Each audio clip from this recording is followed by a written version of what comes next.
Welcome back to Perspectives on Human Communication. Today we continue with our survey of media theories, and we are looking at cultivation theory.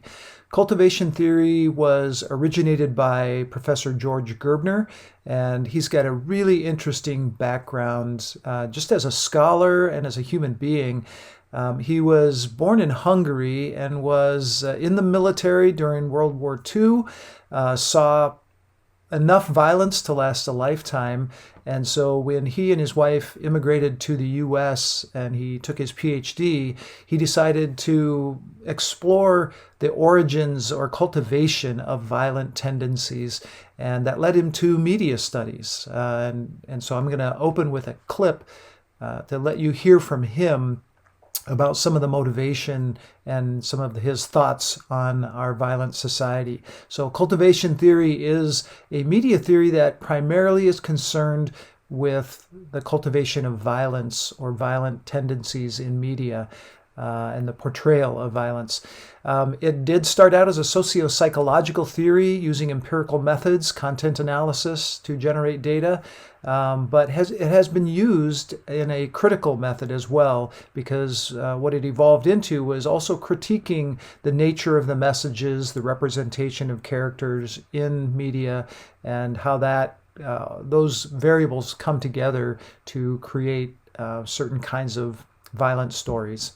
So here's Professor George Gerbner.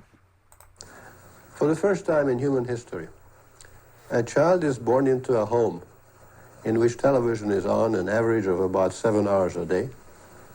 In some countries a little more, in some countries a little less, but in all industrial countries this is about the situation. And for the first time in human history, most of the stories are told not by the parent, not by the school, not by the church, not by the tribe or the community, and in many places not even by the native country, but by a relatively small and shrinking group of global conglomerates who have something to sell. And it changes in a very fundamental way the cultural climate, the cultural environment into which our children are born, in which they grow up, in which they become socialized, in which they become human beings. And we're going to spell out some of the consequences of that change. And we've been studying the nature of that world for many years and the consequences of growing up and living with television. So part of Gerbner's research agenda has been involved with a project called the Cultural Indicators Project. And one of the things they do is they look for an index of violence in media, and primarily televised or streaming media. And so he focused on that content, and he defines violence very specifically as the overt expression of physical force with or without a weapon, and it could be violence against yourself or against others, compelling action against one's will. And that action or that compelling is done on pain of being hurt or killed or threatened even to be a victim. It does rule out verbal abuse without that physical force and with or without a weapon. It rules out idle threats, and it rules out slapstick comedy, violence that's slapstick violence in comedy. It does include cartoon violence, so Roadrunner, those kinds of, you guys are probably way too young to even have ever watched Roadrunner, but any cartoon violence that a child might watch is included in his definition. It includes auto crashes, natural disasters, those kinds of uses of violence as well. And of course, just Fast and Furious, that whole series of movies, very violent, lots of automobiles involved in the violence. And so that's the kind of thing that they would include. So the theory at a glance. First, media impact how we view our world. That's a baseline understanding of this theory, and that most people get most of their information about the world through mediated sources. That's an assumption as well, and we'll come back to the assumptions. This is just kind of an overview or a nutshell of the theory.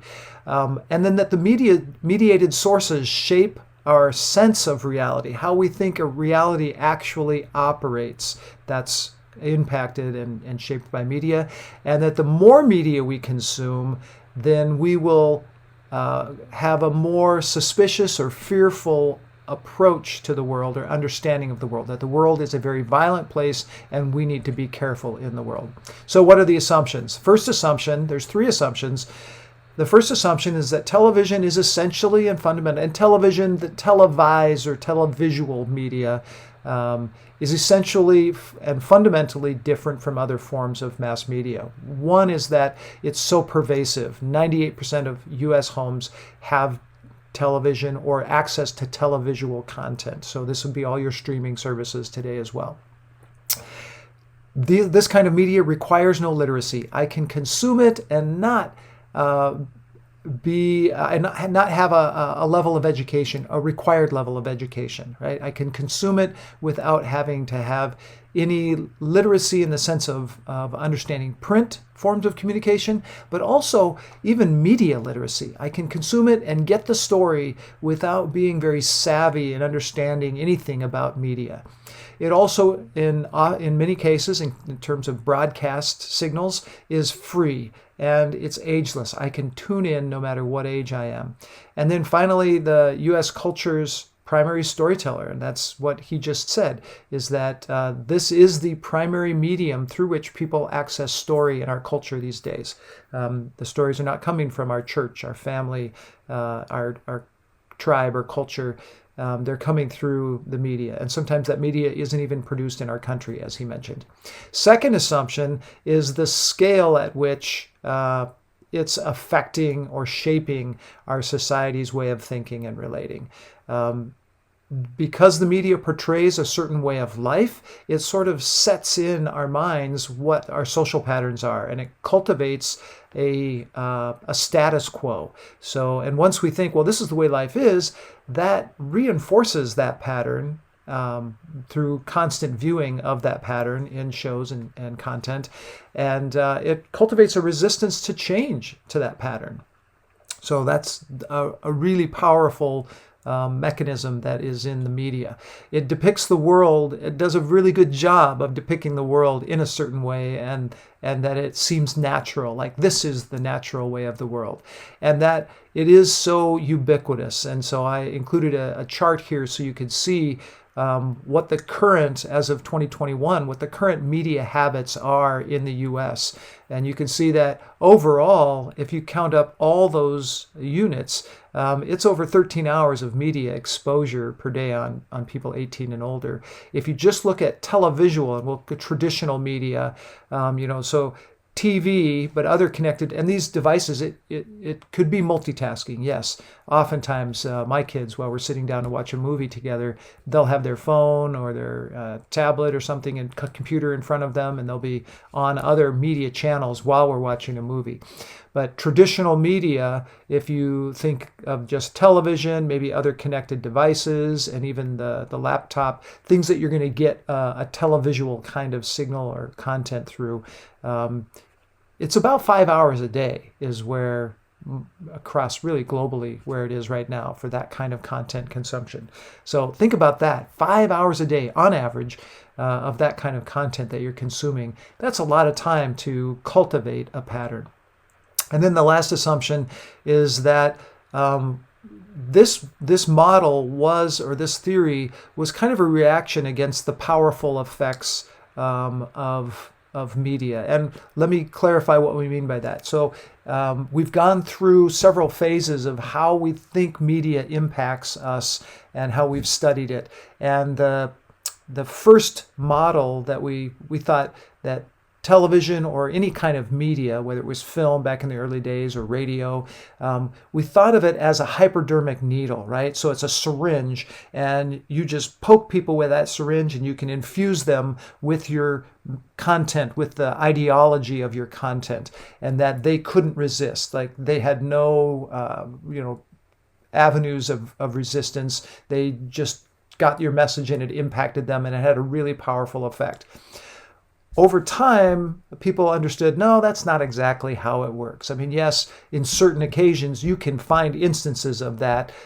So when Magic Johnson came out and revealed that he had AIDS, then all of a sudden, and even though there had been campaigns before he announced that he had AIDS, there had been campaigns for people to get tested and find out if you think you have been engaged in behavior where you could be exposed to AIDS, please get tested. And very few people were. Just the campaign wasn't working. Then Magic Johnson announces on television that he has AIDS, and he's a major NBA star. All of a sudden, there's this huge spike in people seeking out clinics to get tested to see if they have AIDS. So there are moments where we see those powerful, significant effects on one exposure kinds of events of media. But by and large, it's what we call a limited effects model. That's one of the ways of studying media now. And that's what this theory is saying, is it's a limited effect, but the effects accrue over time. They're incremental, and that's the whole metaphor of cultivation. It's like a garden that you cultivate the soil, and over time you can build that soil up to grow certain things, right? Certain ideas. And so the Ice Age mentality or analogy is used in your book, that it's like all of a sudden the temperatures didn't just plummet to freezing and everything turned to ice. No, it was over time the temperature changed, and then things got colder and things got harder to grow and so on and so forth. And then all of a sudden you have this ice age. And that limited effects change is observable and measurable over time. And you can begin to see the contributions of the media and the kinds of stories we're telling and what they're doing to society. That's what this theory is saying. Okay, so that's what we mean by the influence is limited. I think a better word for that is incremental. So we will pick this up in class and we'll test it a little bit and talk about some of his ideas and hear a little bit more from him in class as well. We'll see you then.